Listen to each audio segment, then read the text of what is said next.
Iran ಬ್ರಹ್ಮಾಸ್ತ್ರಕ್ಕೆ ಥಂಡ ಹೊಡೆದಿರುವಂತದ್ದು ಅಮೆರಿಕ ಮತ್ತು ಇಸ್ರೇಲ್ ಮೇಲೆ ಇರಾನ್ ಮತ್ತೊಮ್ಮೆ ಪ್ರಬಲ ದಾಳಿಯನ್ನು ನಡೆಸಿದೆ. ಕ್ಲಸ್ಟರ್ ಬಾಂಬ್ ಅಬ್ಬರಕ್ಕೆ ಐರನ್ ಡೋಮ್ ಸೈಲೆಂಟ್ ಆಗಿದೆ. ಬ್ಯಾಲಿಸ್ಟಿಕ್ ಕ್ಷಿಪಣಿಯ ಮೂಲಕ ಇಸ್ರೇಲ್ ಮೇಲೆ ಇರಾನ್ ದಾಳಿಯನ್ನ ಮಾಡಿದೆ.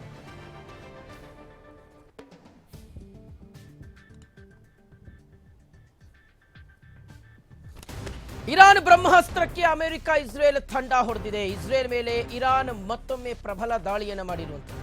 ಕ್ಲಸ್ಟರ್ ಬಾಂಬ್ ಅಬ್ಬರಕ್ಕೆ ಐರನ್ ಡೋಮ್ ಸಂಪೂರ್ಣವಾಗಿ ಸೈಲೆಂಟ್ ಆಗಿದೆ. ಬ್ಯಾಲಿಸ್ಟಿಕ್ ಕ್ಷಿಪಣಿ ಮೂಲಕ ಇಸ್ರೇಲ್ ಮೇಲೆ ಇರಾನ್ ದಾಳಿಯನ್ನು ನಡೆಸಿದೆ. ಇಸ್ರೇಲ್ ರಾಜಧಾನಿ ಟೆಲ್ ಅವೀವ್ ಸೇರಿದಂತೆ ಹಲವೆಡೆ ಅಟ್ಯಾಕ್ ಆಗಿದೆ. ಕ್ಲಸ್ಟರ್ ಬಾಂಬ್ ದಾಳಿಗೆ ಬಂಕರ್ಗಳಿಗೆ ಇಸ್ರೇಲಿಗರು ಓಡಿ ಹೋಗಿ ಅವಿತುಕೊಂಡಿದ್ದಾರೆ. ಟೆಲ್ ಅವೀವ್ನ ಹಲವಾರು ಪ್ರದೇಶಗಳಲ್ಲಿ ಭಾರೀ ಸ್ಫೋಟ ಸಂಭವಿಸಿದೆ. ಕ್ಲಸ್ಟರ್ ಬಾಂಬ್ ಗಾಳಿಯಲ್ಲಿರುವಾಗ ಅನೇಕ ಸಣ್ಣ ಬಾಂಬ್ಗಳಾಗಿ ಅದು ಒಡೆಯುತ್ತೆ.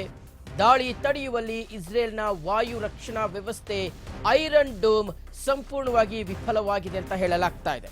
ನೋಡಿ, ಕ್ಲಸ್ಟರ್ ಬಾಂಬ್ನ ಅಬ್ಬರಕ್ಕೆ ಅಕ್ಷರಶಃ ಇಸ್ರೇಲ್ ತತ್ತರಿಸಿ ಹೋಗಿದೆ ಅನ್ನುವಂಥದ್ದು ವೀಕ್ಷಕರೇ. ನೋಡಿ, ಕ್ಲಸ್ಟರ್ ಬಾಂಬ್ ಅಂದ್ರೆ ಏನು ಅಂದ್ರೆ ಅನೇಕ ಸಿಡಿತಲೆಗಳು ಅಂತ ಹೇಳ್ತಾರೆ. ಅಂದ್ರೆ ಒಂದೇ ಒಂದು ಬಾಂಬ್ನಿಂದ ಅನೇಕ ಬಾಂಬ್ಗಳಾಗಿ ಅದು ಬ್ಲಾಸ್ಟ್ ಆಗುತ್ತೆ. ಬೇರೆ ಬೇರೆ ಕಡೆಗಳಲ್ಲಿ ಹೋಗಿ ಅದು ಬ್ಲಾಸ್ಟ್ ಆಗುತ್ತೆ.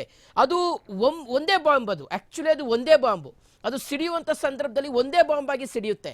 ಆದರೆ ಅನೇಕ ಸಿಡಿತಲೆಗಳಾಗಿ ಅದು ಹೋಗಿ ಬೇರೆ ಬೇರೆ ಬೇರೆ ಬೇರೆ ಪ್ರದೇಶಗಳಲ್ಲಿ ಸಿಡಿಯುವಂಥದ್ದನ್ನು ನಾವು ಕ್ಲಸ್ಟರ್ ಬಾಂಬ್ ಅಂತ ಹೇಳ್ತೀವಿ. ಆಕ್ಚುಲಿ ವೀಕ್ಷಕರೇ, ಒಂದಷ್ಟು ದೇಶಗಳು ಈ ಕ್ಲಸ್ಟರ್ ಬಾಂಬನ್ನು ನಿಷೇಧ ಮಾಡಿದೆ. ಅದರಲ್ಲಿ ಇಸ್ರೇಲೂ ಒಂದು. ನಾವು ಕ್ಲಸ್ಟರ್ ಬಾಂಬ್ಗಳನ್ನು ಉಪಯೋಗಿಸೋದಿಲ್ಲ ಅಂತ ಇಸ್ರೇಲ್ ಹೇಳಿದೆ. ಆದರೆ ಅದೇ ಇಸ್ರೇಲ್ ಮೇಲೆ ಇರಾನ್ ಇವತ್ತು ಕ್ಲಸ್ಟರ್ ಬಾಂಬನ್ನು ಸಿಡಿಸಿರುವಂಥದ್ದು. ಮಗದೊಂದು ವಿಚಾರ ಏನು ಅಂದರೆ, ಈ ಕ್ಲಸ್ಟರ್ ಬಾಂಬನ್ನು ಈ ಡಿಫೆನ್ಸ್ ಏನಿದೆ ಅಥವಾ ಈ ಬಾಂಬ್ಗಳ ಆ ದಾಳಿಯನ್ನು ತಡೆಗಟ್ಟುವಲ್ಲಿ ಎಲ್ಲೋ ಒಂದು ಕಡೆ ವಿಫಲವಾಗ್ತವೆ ಐರನ್ ಡೋಮ್ಗಳು ಅನ್ನುವಂಥದ್ದು. ಯಾಕಂದರೆ ಇಸ್ರೇಲ್ನ ಐರನ್ ಡೋಮ್ ಕೂಡ ಈಗ ವಿಫಲವಾಗಿದೆ.